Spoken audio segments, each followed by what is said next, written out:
Beleza, tudo bem? Como é que os senhores estão? Eu espero que todos os senhores estejam bem. Bom, galera, como está chovendo bastante hoje, eu não vou me prontificar de mostrar a paisagem, né? Afinal, paisagem chovendo, molhar aqui o celular, a câmera, eu acho que não vai dar um rock bom nisso daí, né? Não vai dar um samba bom nisso daí, né? Uma paisagem toda cinzenta aí chovendo, acho que o pessoal não vai querer gostar de ver, né? Mas enfim, né? Bom, gente, pra falar muito bem a verdade, eu tô aí com uns projetos avançados, só falando assim por cima, vou falar os avisos gerais e já tentar entrar no tema principal, né? Então eu vou fazer um podcast com o Eric Gama, né? O Luiz, infelizmente, acho que não vai poder comparecer. Eu não vou, aliás, eu acho que nesse sentido ele vai vir gravar aqui em casa, né? Então, provavelmente a transmissão será ao vivo, né? A live que eu fiz com o Marins, do Guerreiros Monarquistas, né? Guerreiros Monarquistas, que é falando sobre AutoCAD no Império, eu acho que infelizmente eu não consegui baixar, né? Eu vou ver se eu consigo pedir para algum amigo meu baixar o vídeo, né? E aí eu posto aí no nosso canal no YouTube, né? Mas de qualquer forma, vão lá, né? Se vocês puderem estar indo lá e vendo a live que eu fiz com o Luiz Marins, né? Do Guerreiros Monarquistas, também fiquem à vontade, né? Então também é aí que fala, né? A casa é de vocês, enfim. Bom, gente, vamos lá, deixa eu ver se tem mais alguma aviso geral, acho que esses seriam os principais, né? Ok, então vou adentrar num tema aí, né? Um tema, hoje também não vai dar pra mim comparecer na minha igreja, né? Acho que o pessoal... Estudei elétrica, né? Hoje foi a prova de elétrica, mas faltou ainda estudar mais uma outra coisa, né? Então, quem sabe numa próxima sexta-feira, né? Enfim, e é claro, né? Por falar em igreja, hoje eu acho que eu consigo fazer o calendário, né? Tipo, falar sobre o calendário litúrgico, né? Mas é ao vivo, né? Mas, sei lá, não sei se eu vou aparecer, né? Mas o bom é que, pelo menos, as coisas que eu gostaria de falar e ler pra vocês vão ficar na tela, né? Então, pra mim, acaba sendo mais vantajoso eu desenrolar, né? Vamos assim, desenrolar essa ideia com vocês na live, né? O som também sai muito melhor do que o que sai nesse celular aqui, né, que eu gravo pra vocês, né. Geralmente, em via de regra, eu utilizo muito mais esse celular, né, do que o computador. Bom, então voltando.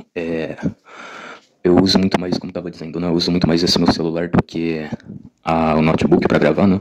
Mas, de qualquer forma, os sons, a comunicação nossa vocálica aqui, né, sai muito melhor do que no celular. Mas, né, eu acho que só deu conseguir fazer as coisas em tempo real, em simultâneo, né, tipo, tempo real, lendo e tudo certo, eu acho que sai melhor meu conteúdo, né? Eu tava com essa desconfiança aí de hacker nas lives, mas agora eu tenho uma certeza que também seja isso, né? Com o próprio Paulo Cogos isso aconteceu. Então, tipo assim, na live também acontece isso, né? Acontecia isso, tipo, tô lá falando, tô lá gravando as coisas, sei lá, tipo, matéria, falando do calendário litúrgico, não sei, né? Eu vou falar sobre, como posso explicar? Sei lá, sobre o dia de ascensão, por exemplo, né? Eu tô lá falando, mostrando as imagens pra mim e pra vocês na live aparece as imagens, né? Mas depois que acaba a live, né? Que eu fecho a live, as imagens simplesmente somem e fica preto, né? Aí, sei lá, né? Aquilo que eu falei ontem, né? Uma pessoa que nunca entrou no meu canal, né? Entrou de paraquedas, entrou hoje, né? A pessoa vai ver essa minha live e vai falar, nossa, esse Leonardo aí é um doido, né? Um louco, né? Ele tá falando aí de imagem, de aparecer na tela, mas não tô vendo nada, tá tudo em preto, né? A tela tá toda preta. Então, o que tá acontecendo? Mas então é isso, gente. É ataque hackers, né? Que eu acho que o pessoal zoa como posso explicar assim, zoa com um sinal do Wi-Fi, né? Tanto meu, quanto do Paulo Cobos, quanto do Guilherme Freire, né? Eu acho que é de outras pessoas aí, né? Mas enfim, gente. Infelizmente é o que nós temos para hoje, né? Então é bem por aí. Bom, agora eu vou falar sobre uma questão, né? Talvez essa questão tá um pouco direcionada e ligada com os motivos, né? Qual seria a origem da vida, né? Porque o ser humano, os seres vivos vivem, né? E o que será que dá pra tirar disso, né? Bom, muita gente fala, não, necessidade fisiológica, obviamente. Eu tinha que ver a pirâmide de Maslow, né? Isso que eu nem abri a pirâmide de Maslow ainda. Que aí fala necessidade fisiológica, comer, se alimentar, não sei o que, blá blá blá, respirar, né? Respirar, a gente precisa aí do oxigênio das plantas, né? Tem meios, não sei se necessariamente como eu posso dizer assim, a policultura de cultivos de vegetais diferentes talvez geram mais oxigênio, né? Pode ser que sim, pode ser que não, cuidar bem das plantas, né? Das flores, mas enfim, né? Alimentação. Bom, o mundo ainda padece muito de fome, né? O Brasil também é um país que passa muita fome, infelizmente, né? Até na Tropa de Elite o Capitão Nascimento fala, seu 03, o senhor acha certo num país como o Brasil? O senhor acha certo o Brasil, que é um país que passa fome? Um monte de gente aí passando fome e você com nojinho de comer essa comida só porque ela tá no chão? O senhor acha justo isso, seu 03, não sei o quê, né? Aí, então, tipo assim, até nos filmes tem essa crítica, né?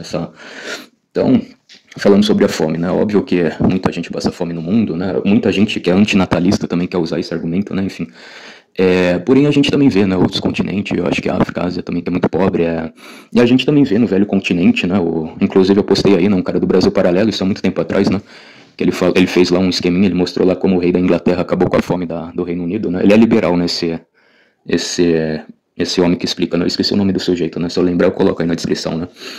Bom, e recentemente também tem vídeos, né, aí shorts, né, que os caras falam muito mal do pessoal do velho continente, né, eu acho muito desnecessário, né.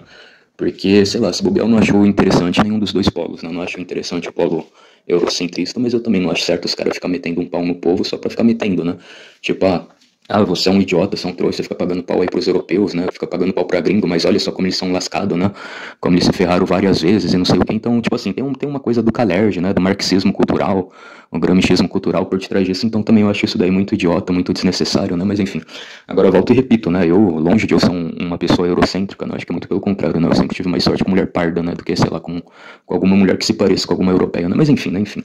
Mas também temos vários relatos, né? De pessoas que passaram fome também no velho continente, a grande fome de 1305, né?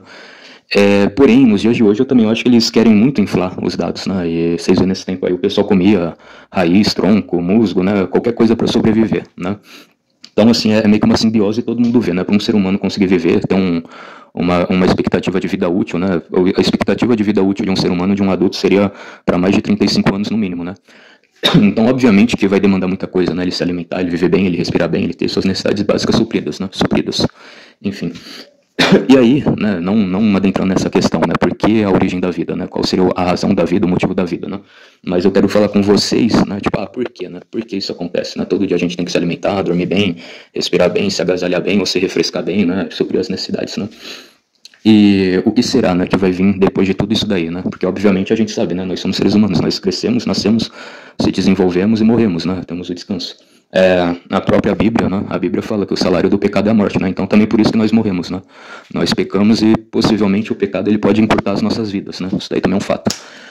Mas então, aí é que tá, né? Eu quero muito mais por essa linhagem do porquê, né? Não quero essa coisa, qual que seria a origem da vida, né? Que eu acho que é muito mais coisas que eu tenho que elaborar, né? E por enquanto eu acho que não preciso entrar nesse tema, né? A não ser que algum dia muitas pessoas me peçam para entrar nesse tema, né? Quem sabe?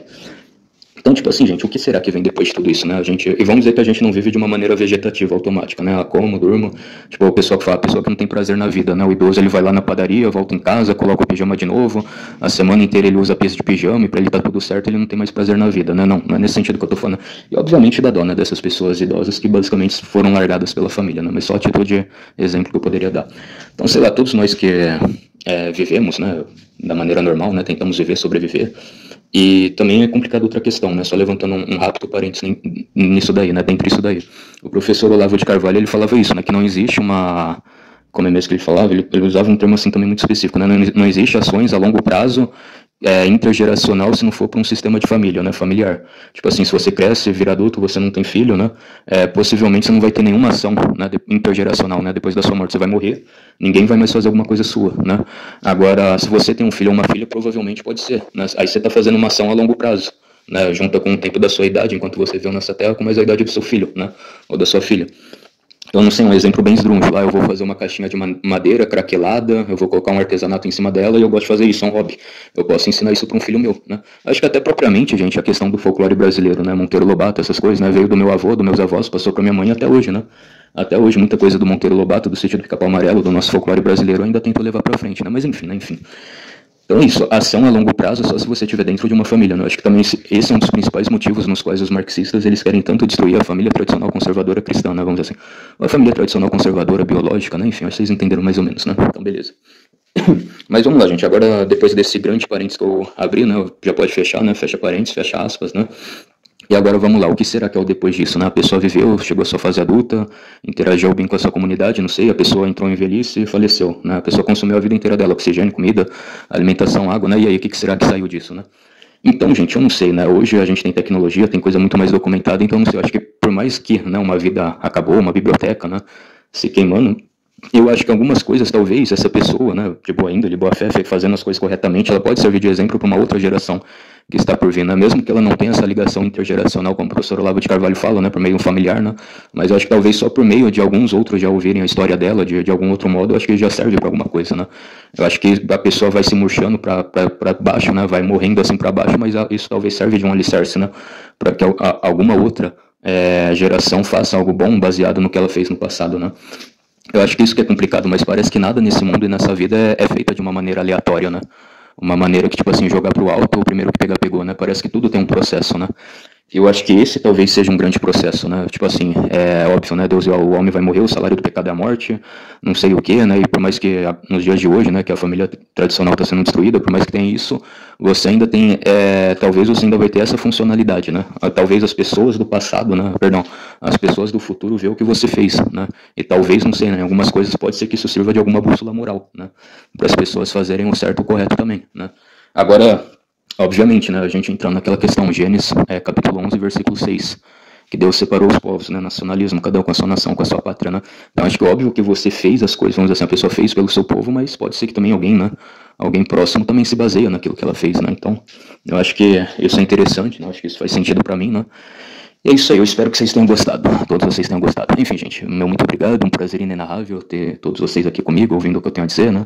Meu muito obrigado, um forte abraço, fiquem todos na Santíssima Paz de Deus e até a